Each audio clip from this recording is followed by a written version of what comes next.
Vamos a dialogar unos minutos con Daniel Sapsay. El doctor Sapsay es abogado constitucionalista y le tocó protagonizar un episodio de esos a los que nos gustaría no estar acostumbrados y que tiene que ver con la falta de respeto, esto en el marco de las consultas sobre la reforma judicial. ¿Cómo está, doctor Sapsay? Dani Saltzman lo saluda.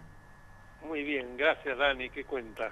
Bien, yo ayer fui un poco grosero también y cuando me refería a Parrilli lo traté de pelotudo, no porque yo lo considere así, sino porque así lo considera su jefa y me pareció que no era yo quien para contradecirla. Pero cuénteme un poquitito cómo fue este episodio, lo consultaron, quisieron escuchar su opinión y qué pasó.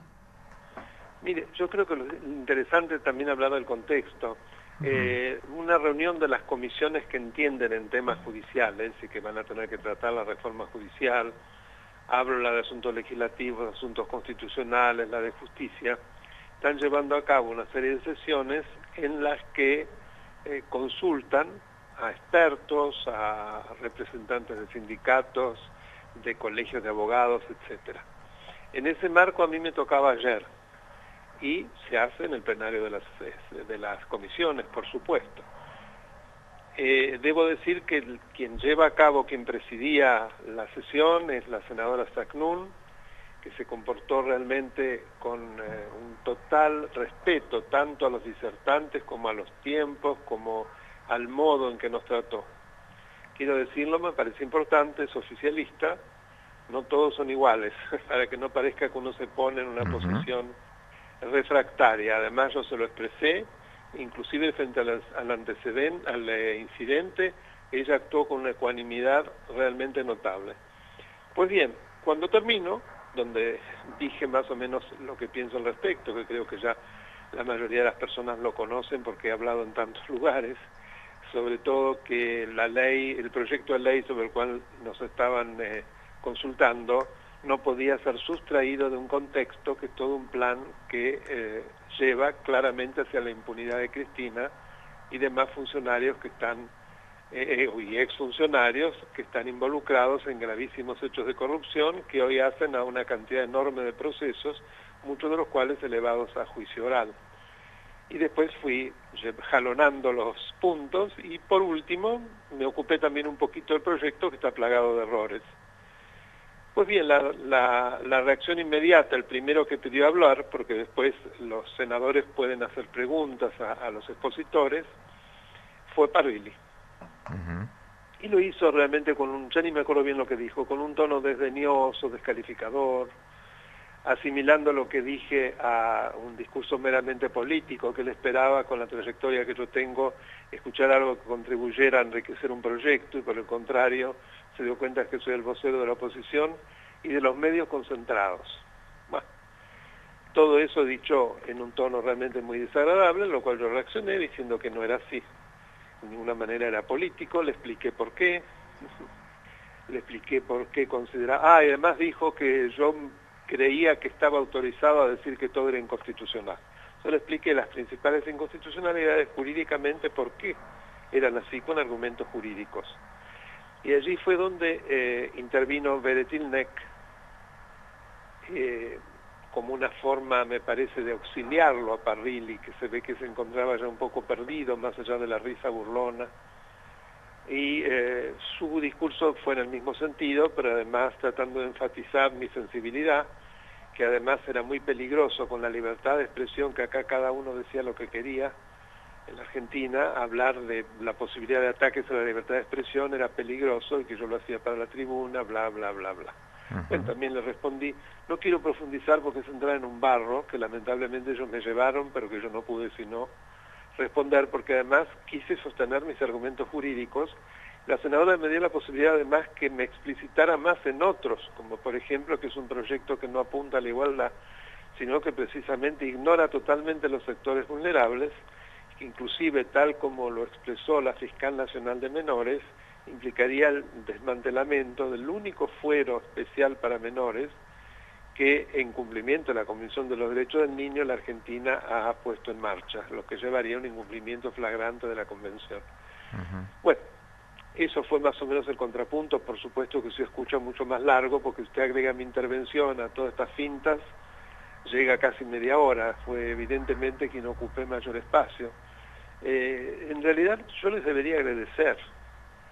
Me hicieron un enorme favor, porque yo pude explicar mucho más, rebatir una argumentación absolutamente fofa, basada como siempre en ese relato que en lugar de argumentar o contraargumentar, de lo que se trata es de tratar de despellejar a quien trata de explicar desde el ángulo académico y jurídico con sus razones, que pueden no ser las valederas, pero que hay que contraponerlas con otras razones, y no con ese discurso bajo, que además yo llegué a decir, acá están haciendo abuso de posición dominante y a mí no me van a dominar.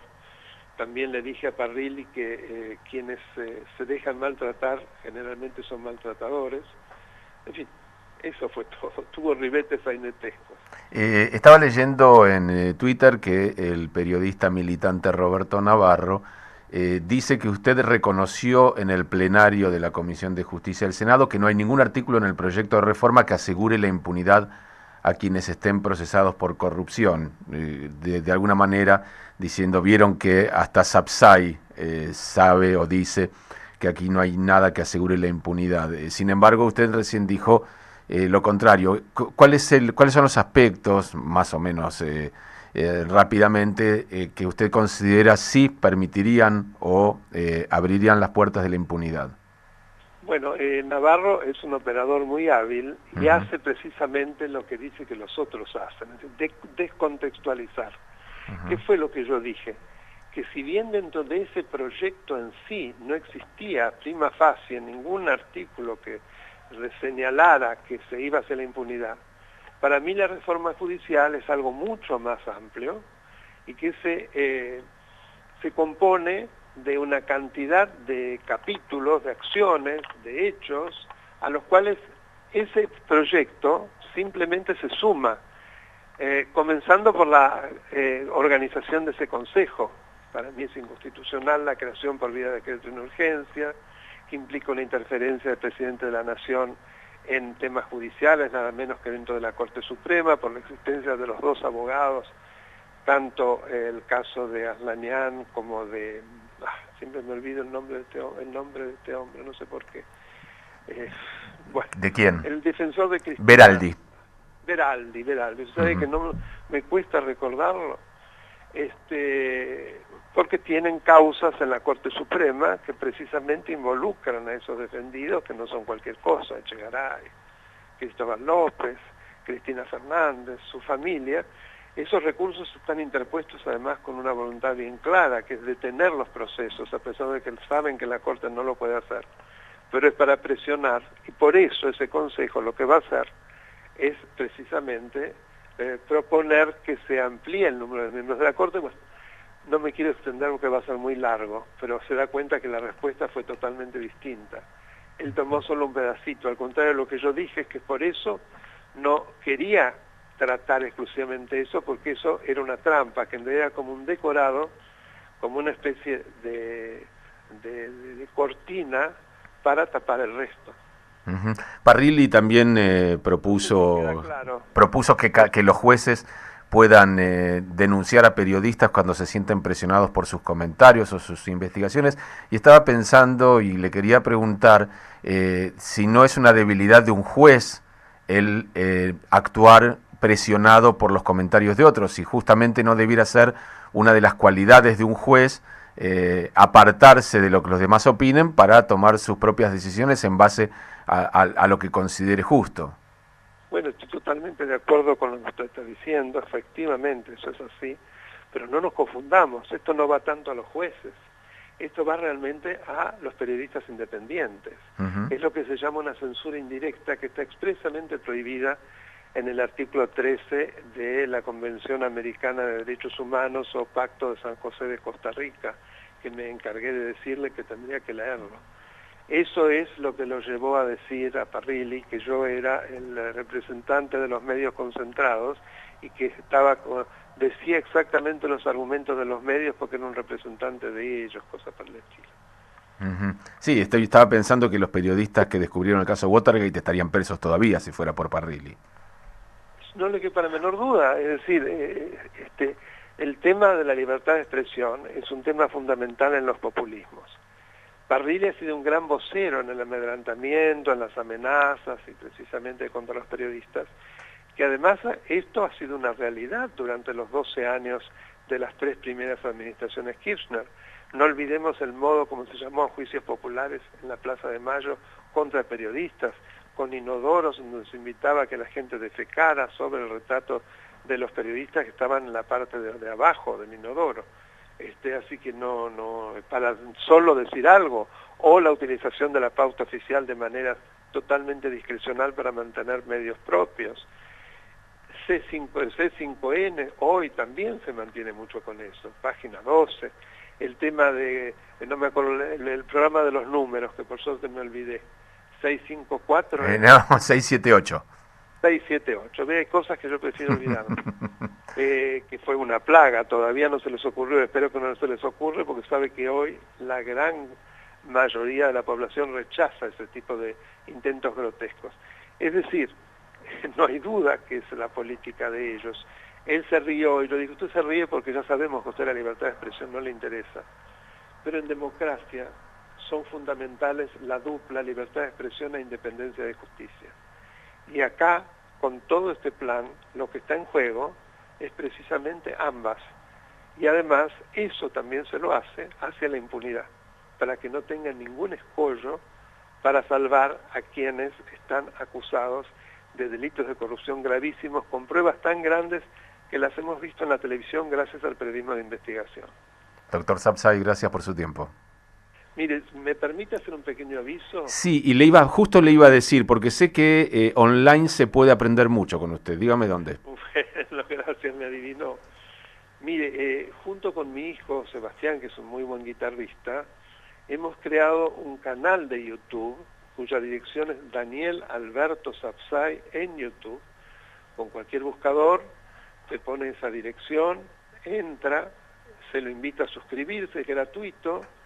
Ya estamos superando los 19.000, sería un enorme gusto que de Radio High provinieran una cantidad también, lo invito también a suscribirse. Ahí subimos videitos, no más de 12 minutos, entre 4 y 12 minutos, donde yo voy explicando los aspectos fundamentales del Estado de Derecho y en muchas ocasiones cuestiones que comprometen la salud del Estado de Derecho. Por eso ya voy a grabar mañana el tercero sobre la reforma de la justicia, he grabado sobre Vicentín también, sobre los peligros de la libertad de expresión, tratando de ahondar en el análisis de qué es la libertad de expresión. A eso se unen conferencias que yo he dictado, que mi hijo selecciona, también clases, en fin, lo que él encuentra en el espectro de Internet que le parece que es interesante. Muy bien, Daniel Alberto Sabzai, para encontrarlo en YouTube. En YouTube. Perdón por el tiempo que le tomó. No, por favor. Muchísimas gracias por el suyo. Hasta luego. Un abrazo, Dani, gracias a usted. Y lo que le voy a pedir a la producción es si después me mandan la grabación. Ya están escuchándolo. Porque nos va a encantar subirle y agradecerle el espacio que me ha brindado para el canal. Gracias a usted. Allí estaba el doctor Daniel Alberto Sabzai, es abogado constitucionalista. Transmite LRL 331 para su canal de frecuencia 242.